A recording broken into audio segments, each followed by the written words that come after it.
Hẹn con dầu chết tôi nè, xem dầu chết cái này là hao tất cả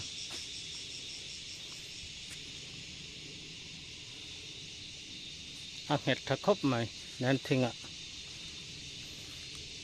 không tốt là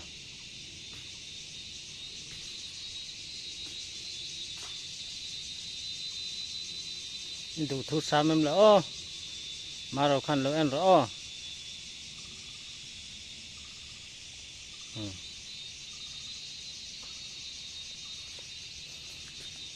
hết khóc mày hay có soi dâu lâu nè anh cho anh chùa cả rừng lâu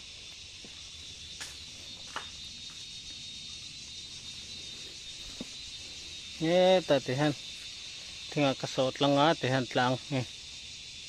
ở đây ra